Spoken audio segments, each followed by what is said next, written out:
Hello, welcome to the RAU ECN Podio series. Thank you for being here watching. We are joined today with Taylor Apple. She's a graduate teaching assistant in the Department of Agricultural Leadership, Education and Communications.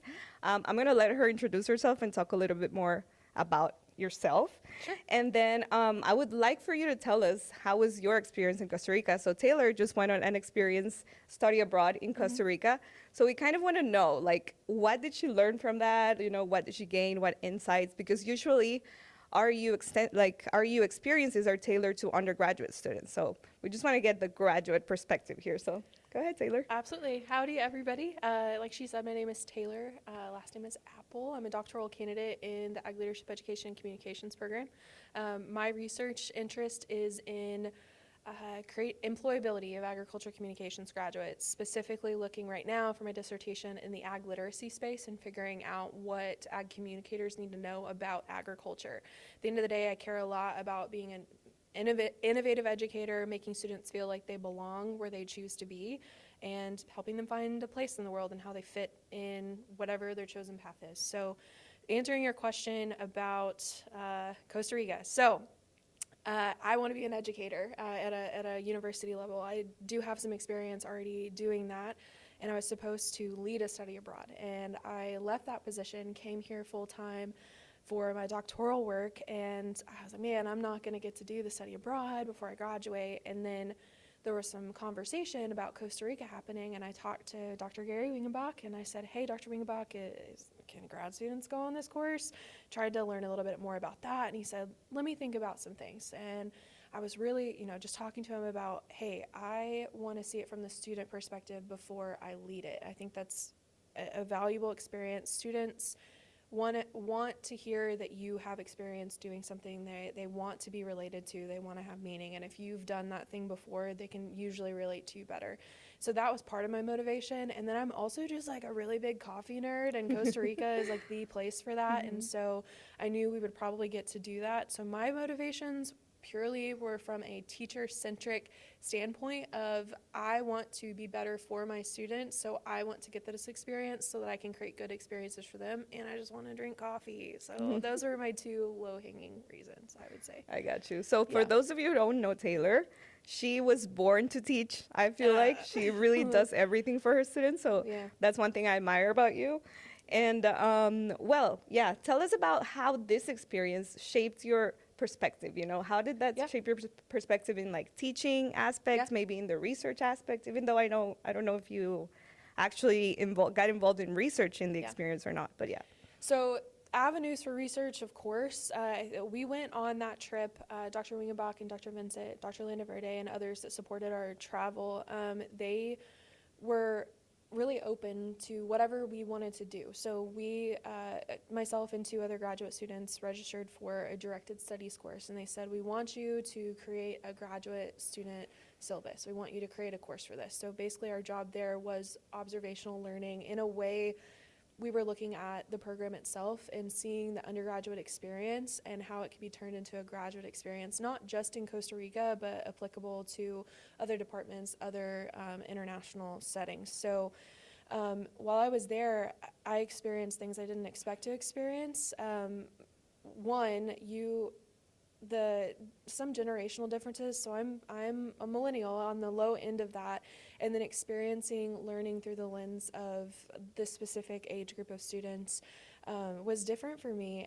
Something I didn't experience because I'm around Generation Z all of the time in the classroom, but this was an immersive experience where how they were making meaning in that space and connecting to these experiences they hadn't had before was very different than I would. So it's so vitally important. I said this earlier, but if you're going to do something for your students, it's important to see it from their perspective too. So I didn't expect to have some of those communication differences, challenges, and I learned more about myself in that regard. I wasn't in charge of teaching. I was literally just there observing. So I was observing the experiences, I was observing the places we went, looking at it from a lens of how can we make this meaningful for other graduate students if we make this into something. We actually, at the time of recording this, we presented yesterday to Dr. Wingenbach our proposal for how we think that's going to happen, and he received it super well, and we're excited about it. I don't want to necessarily I'm going to gatekeep it a little bit, but basically there's so much opportunity for graduate students to create new knowledge and then enact that once they are in country, experiencing it, going back and saying this is the change, or this is the innovation, or this is whatever it is that I want to do. So that's a long-winded answer, and I hope it answered your question, but really I learned a lot more about myself and then how I can make meaning for undergraduates in an experience, and then also scholarship, like how to collect data in order to make our opportunities better as graduate students. Hope that answered your question. Yes, yes. And well, one other question I have for you is, overall, what do you think is the overarching value of doing a study abroad program, specifically in agriculture, Yeah. for both undergraduates and graduates? So I think from our perspective, we live in such a very large country here in the United States, and we can go to different states, and agriculture is present, but in some ways, some people can ignore it because it's just what we're used to. But if you go to an international experience where agriculture is not just a job, it's a lifestyle, and like they're creating community and family around their livelihood, which is like we went to cassava operations, we went to Don Juan Organic Farm, we went to Proyecto Asís, which is wildlife conservation and teaching about. It's all these different places that we went to. Every person that we talked to, especially some of those smallholder farmers, they talked about how their family comes back and works, and how it's just all day, every day. And so I think that's the biggest piece there, to answer your question, is on a study abroad, specifically in agriculture, you see how from a systems approach, agriculture is rooted in family and practice and livelihood, and you work to live there, but you're also, it's part of everything. And I know that's kind of cliche to say, but it is. And you see that here some, but it's so important for people to experience that elsewhere. Travel is the most important thing you can do as an individual in order to do your civic duty, to be an active citizen. Traveling, vitally important. Of course. Thank you so much. Yeah.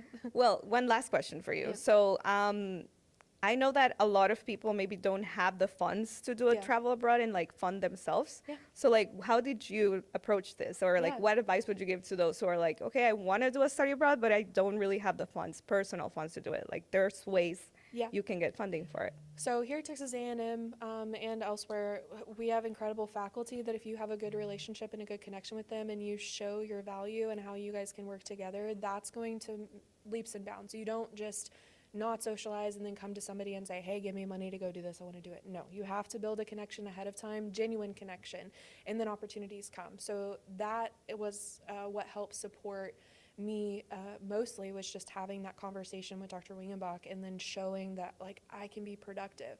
But then on top of that, there's other opportunities. I was involved in the there's it's called the Academy of Future Faculty. It's through the CERTL network. I can't exactly remember the acronym, so hopefully you guys can do a pop-up or something. But the CERTL network, I applied for funding through the graduate college, and it's called a RAP Travel Award. So I had to tell them what I was doing, what my scholarship was, what the professional development opportunity was, and you can get up to a $1,000 grant if they see that.